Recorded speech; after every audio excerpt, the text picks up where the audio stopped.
Hi, I'm Eric Voss, and this is a breakdown of Rick and Morty Season 3, Episode 7, the Ricklantis Mixup. Rick and Morty just pulled the best possible fast one on us, promising us this goofy Atlantis side adventure, but instead giving us the most narratively dense, world-buildiest episode yet, with the return of Evil Morty. And real quick before I continue, a big thanks to Quid for sponsoring this video. Quid is an app that allows you to drag and drop stickers onto text message threads, including Rick and Morty themed ones. More info on that later. But in this video, I'm gonna share all the stuff I love about this episode. And before I get to the jokes and references that you might have missed, let's quickly talk about this bold choice to spend an entire episode away from our Rick and Morty, something the show has never done, and instead focus on these other Ricks and Mortys in the Citadel. By doing this, the show brings up the big question: what does a world designed for and by Ricks really look like? We've actually gotten glimpses of the Citadel in Season 1 and this season's premiere, but this episode gives us a real look at the day-to-day life of the city. The writers split this up into 4 storylines: the presidential campaign of a corrupt Morty and his campaign manager, a rookie cop Rick joining a crooked veteran cop Morty on a shift, 4 Mortys spending their last day together on a trip to the wishing portal, and an oppressed cookie assembly line worker who stages a hostage situation. Other than these stories coming together to reveal the rise of Evil Morty, the result of all these is to show how the world of Rick contains all the negative aspects of humanity and heightens them to an extreme degree. Rick actually warns us about this in the opening scene. Anyone continuing to explore the Citadel is either stupid or one of the unfortunate millions held hostage by their terrible ideas. So in the Citadel, the political process is broken, there's a huge wealth gap where workers are oppressed for no reason, the justice system is full of corruption, and Mortys are second-class citizens. Despite all of its technological advances, it's only natural that this society would inevitably lead to disaster, with one extremely ambitious and manipulative Morty taking over. But despite the change that Evil Morty promises, all of these Ricks and Mortys are just tricked by an illusion of change, when nothing really changes in their world. Blue Collar Rick believes the owner of Simple Ricks is exonerating him, but ironically, his freedom traps him into a life where he's enslaved, with his freedom memories flavoring the new wafer cookies. Cop Rick begins the episode with a Morty-style innocent point of view, and despite thinking that he broke the cycle of corruption by killing Cop Morty, he ends up getting released and free to go. The cycle continues. And the Morty kids believe Slick Morty throwing himself into the wishing portal was him fulfilling his own wish of changing the cycle, closing their school down, but really it was just Evil Morty's election that did that. And as far as we can tell, Evil Morty intends on keeping all the Mortys and Ricks in the Citadel in the same cycle of oppression. So really, all of these tales form a macrocosm reflecting our Rick's relationship with our Morty. A cycle of oppression where, just when it seems like things have been changed for the better, we begin the next episode right where we left off. So while this episode seems like it's not at all about our Rick and Morty, it actually is about them, very much so. Also, this episode is titled the Ricklantis Mixup, which is seemingly a red herring to their dumb journey to the underwater city of Atlantis that we never get to see. Whoa! Yeah! Atlantis, baby! That was amazing! But if you think about it, Atlantis is a fictional city from the works of the Greek philosopher Plato. He conceived Atlantis as an allegory on the hubris of nations, the arrogance of trying to build a utopia. That is ultimately what the Ricklantis Mixup is all about, a utopian society which, due to its own hubris, eventually descends toward its own doom. Now, the alternate title for this episode was originally Tales from the Citadel, and this whole idea of spending an episode on a bunch of other alternate short stories about people other than the main characters is inspired by a classic episode of The Simpsons, 22 short films about Springfield. The way this episode transitions in and out of each overlapping storyline borrows directly from that Pulp Fiction-y plot structure of that Simpsons episode. Let's actually point out all the cultural references and influences for this episode in our segment Under the Influence. So this was obviously an extremely political episode of Rick and Morty, so there are a ton of references to real-life political events. Actually, in the opening scene, the visiting Rick says this: "You're pitching the policeman's ball to a black teenager here." So this is a reference to the real-world tensions between police and black youth, a theme that actually plays a major role in the police ride-along storyline, with Mortys depicted as second-class citizens in a slum who taunt their fellow Morty for his cop uniform. All of these scenes definitely are influenced by things like Training Day, The Wire, and Straight Outta Compton. Evil Morty is also obviously drawing from real-life political figures. His speech echoes the famous quote from Franklin D. Roosevelt: "If I had to fear anything, I'd fear other people's being afraid of fear itself. But No, I'm not afraid. That the only thing we have to fear is fear itself. He also preaches that he refuses to see the Citadel as divided, invoking Barack Obama's famous speech in 2004. The division I see is between the Ricks and Mortys that like the Citadel divided and the rest of us. There are those who are preparing to divide us. There is not a liberal America and a conservative America. There is the United States of America. But if you look closely, Evil Morty's real strategy is a lot less inspirational. On the dry erase board in his campaign office, he wrote, "The Morty advantage with alternate news sources and a divided Citadel." Now, obviously, alternate in quotes there is a reference to the fake news that played a big role in the recent US presidential election. Also, the Secret Service Rick says this at the end of the episode. It was a blowout. I would hardly call it a blowout. It was almost close enough to trigger a recount. Jesus, what are you, joke security now too? Kind of like how our presidential election was decided by less than 80,000 votes spread across 3 states, an electoral popular vote split, close enough for some people to demand a recount, despite other claims that it was a landslide. Now, I should say that Evil Morty is largely pulling from fictional political figures. His cold, suave demeanor as he pours himself scotch is straight up Frank Underwood in House of Cards. Also, this plot point of a secretly evil presidential candidate nearly getting assassinated is also something that happens in House of Cards, as well as the movies The Manchurian Candidate and Bob Roberts. Also, notice how Evil Morty gets his hair trimmed and then makes that awesome double entendre after killing his top advisors. Is that enough off the top? Don't know.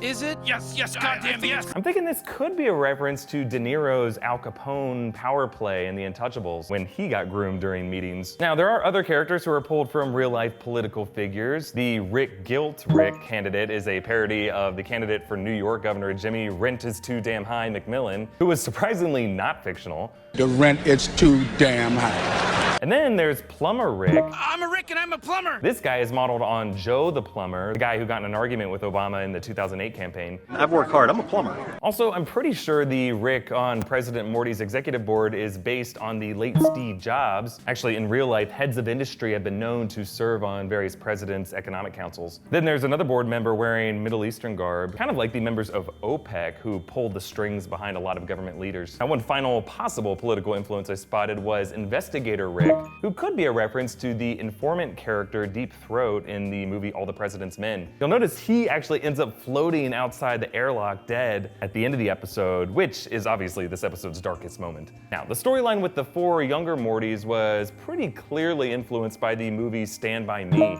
based on Stephen King's short story The Body, where 4 boys who look pretty similar to these guys go off in search of a dead body. And there were a bunch of other sillier cultural references I caught. The Morty's professor in the Morty Academy was clearly influenced by Severus Snape from the Harry Potter books and movies. Then the statue in front of the Academy kind of resembles the one from the Ministry of Magic in Harry Potter. Also kind of looks like the statue of Walt Disney and Mickey in Disney World. The head of Simple Ricks, Rick D. Sanchez III, is a Rick version of Willy Wonka. Notice how his purple top hat is the company logo, exactly how Wonka's hat is a logo for the candy brand. And if you look closely, there's also a Doctor Who Rick walking around the Citadel. Doctor Who is arguably a pretty major influence on the cosmic sci-fi humor of Rick and Morty. Later on, the Farmer Rick's robot dog kinda actually looks like K9 from Doctor Who. There's also this goofy looking Rick. This is a Caesar Flickerman Rick, a reference to the over-the-top media personality from the Hunger Games series. Then there are also the variant Rick news anchors, Rick 716, 716B, and 716C, with increasing amount of scar tissue on their faces. Joel Vincent on Twitter actually pointed out that those could be references to Tomax and Zammot from G.I. Joe. Finally, the Creepy Morty Club is full of fun animation details, including the references of this Morty with no contrast lines, which could be a South Park Morty. There's also this Morty wearing jeans and a red vest, which might be a Marty McFly Morty.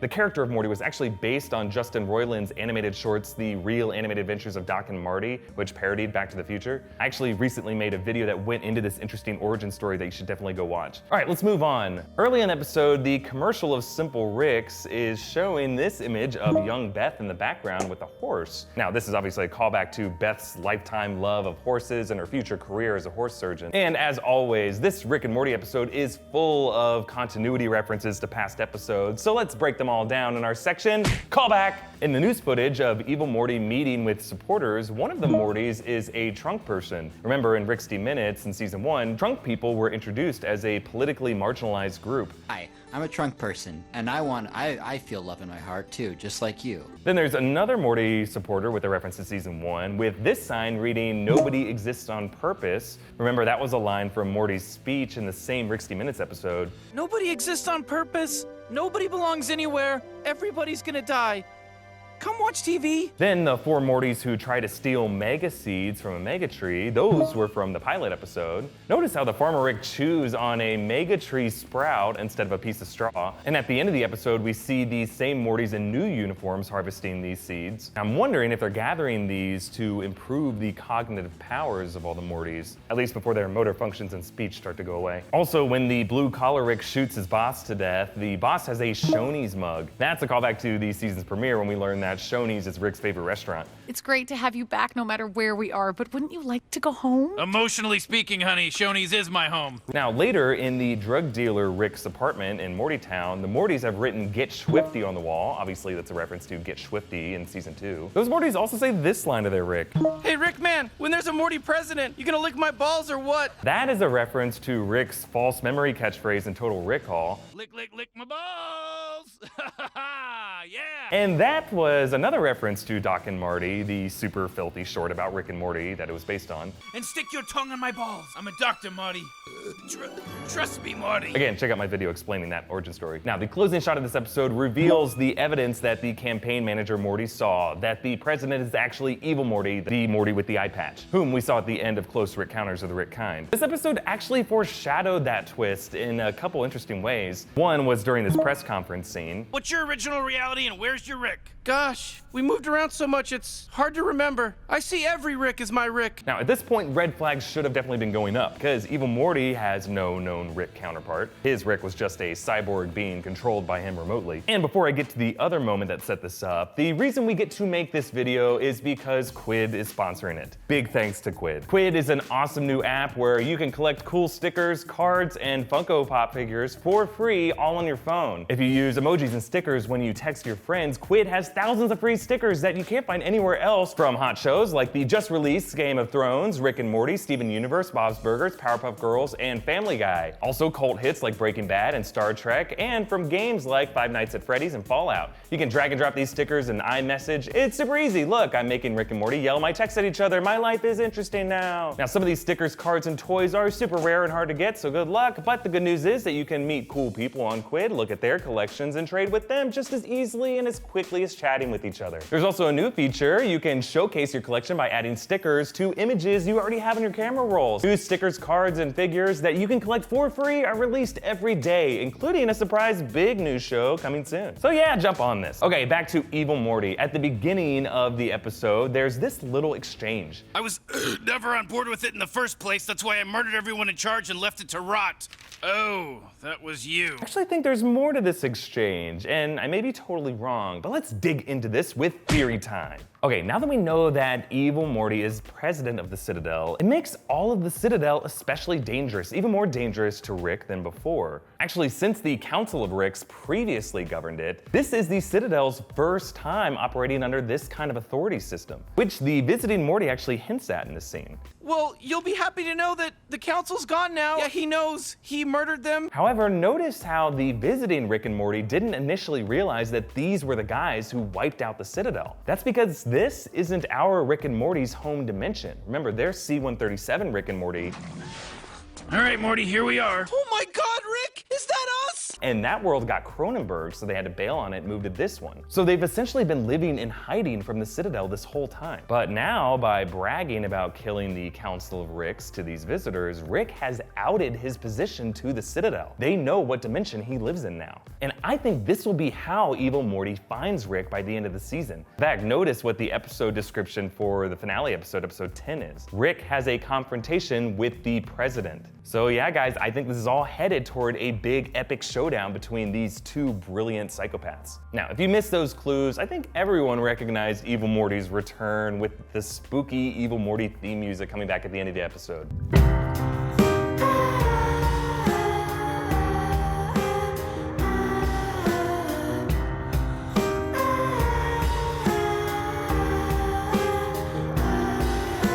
Let's actually take a quick second to talk about the music of this episode. Besides the Evil Morty theme, this episode opens with another well-known track, In the City by the Eagles. The lyrics are perfectly appropriate for this theme in this episode, that despite the illusion of change that these Mortys experience, they remain trapped in the same shitty place. The other song sampled in this episode that you might have recognized is this music that plays in Cop Morty's police car as they patrol Morty Town. This is actually the theme song for Grand Theft Auto San Andreas. From Binkos and Prolapse, suburban zip, victim and desatch. Watch your back when in rival hoods. All right, moving on. Even more than usual, this episode is packed with missable animation details and jokes in the background. Campaign propaganda, Morty graffiti, logos for Simple Rick's food. So let's look even more closely and point out some of the more interesting details in our segment, Zoom and Enhance. Okay, first off, I love all the detail that went into the background Ricks and Mortys of this episode. There was this Morty at the campaign rally with this haircut. I guess I'm just gonna call that a flat top uptown fade. I don't know what haircuts are called. Also in the Creepy Mortys Club, there's this Morty with glasses. Apparently that's a Morty designed to look like Justin Roiland. Later on, there's a reporter Morty who's an old-timey journalist with a bowler hat and a mustache. Also, zooming in and enhancing on the background of Rick's campaign office, you can see that his campaign website is OGs.com. Then at the Morty Academy, there's a Latin phrase on the chalkboard that reads, Motto autem diem, acta non verba, which translates to motto of the day, actions not words, which is ironic because a motto of the day is literally words instead of actions. Look, I made the joke funnier by explaining it. The school also has a recycle bin with Morty's face in the logo, which I love because that's exactly what the Ricks do to the Mortys at the Citadel. They just recycle them and swap them around. And pretty much all of the logos we see in this episode are references, like Cop Rick drinks coffee from Cafe Sanchez, which has a similar logo to Starbucks. There's also Hard Rick Cafe instead of Hard Rock Cafe, and a Morty eating from a Morty's bag, which has a McDonald's type Golden Arches logo. Finally, I love the design for Evil Morty's presidential seal, which shows up on his mirror and banners and the new uniforms at the end of the episode. It uses the old Citadel logo, which previously had an R shape cutting through it for Rick. Now, Evil Morty has added an M to it with the middle stroke stabbing down through the R like a pitchfork or a sai. This is reflecting the Citadel as it is now, with Morty on top in a threatening position over the Ricks that oppressed him for so long. Who do you think is the bigger threat to Rick now? Evil Morty or Bird Person and Tammy, who showed up at the end of episode 1? Or is it Rick himself? Also, because we love you guys, New Rockstars is gonna do a special giveaway just for you guys, where if you follow us on Twitter and then share this video on Twitter with the hashtag NewRickstars, we'll pick a couple of you at random and send you guys free Rick and Morty Funko Pop vinyl figures. So get on this, guys, share this far and wide, and thank you so much for watching these. And if you'd like to help us make more of these videos, maybe so that we can one day afford to do these without interrupting them with ads, you can contribute to us on Patreon. Big thanks to all of our current donors, especially Kelly Hopper. So yeah, share this video, subscribe to New Rockstars, and tweet me your thoughts at EAVOS or New Rockstars at New Rockstars. All right, thanks for watching. Bye.